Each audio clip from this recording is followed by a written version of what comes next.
Genesis 30. When Rachel saw that she bore Jacob no children, she envied her sister.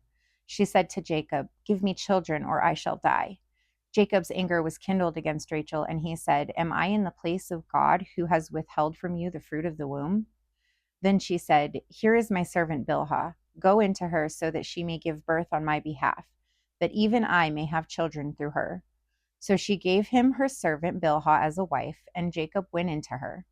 And Bilhah conceived and bore Jacob a son.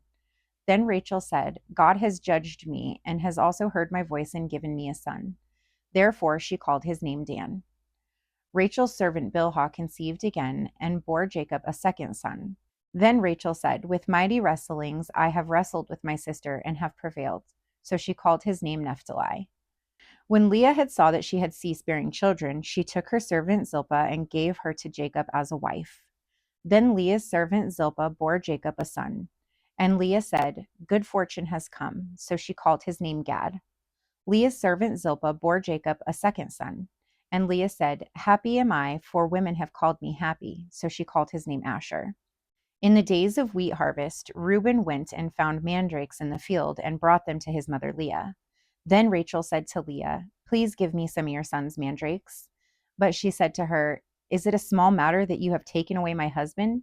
Would you take away my son's mandrakes also?" Rachel said, "Then he may lie with you tonight in exchange for your son's mandrakes."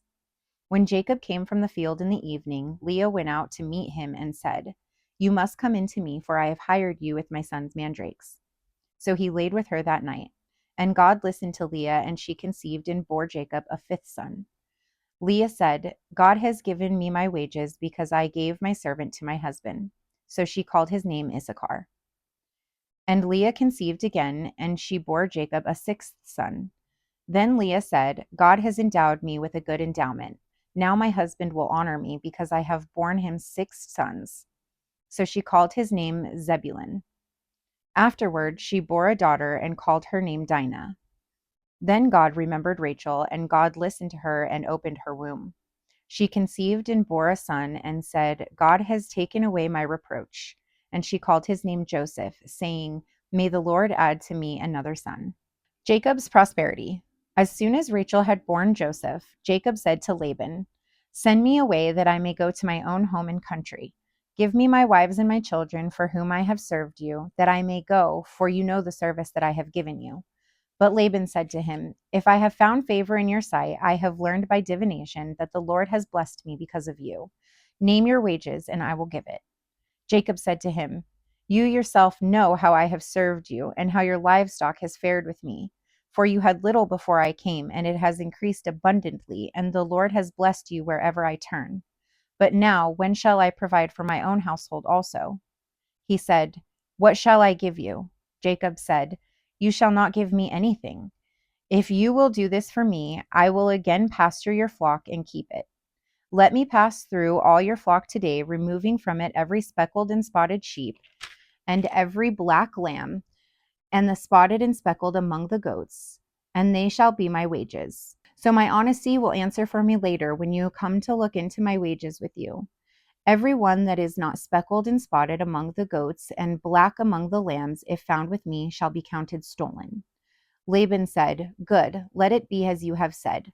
But that day Laban removed the male goats that were striped and spotted, and all of the female goats that were speckled and spotted, every one that had white on it, and every lamb that was black, and put them in the charge of his sons. And he set a distance of 3 days' journey between himself and Jacob pastured the rest of Laban's flock. Then Jacob took fresh sticks of poplar and almond and plane trees and peeled white streaks in them, exposing the white of the sticks. He set the sticks that he had peeled in front of the flocks in the troughs, that is, the watering places where the flocks came to drink. And since they bred when they came to drink, the flocks bred in front of the sticks, and so the flocks brought forth striped, speckled, and spotted. And Jacob separated the lambs and set the faces of the flocks toward the striped and all the black in the flock of Laban. And he put his own droves apart and did not put them with Laban's flock.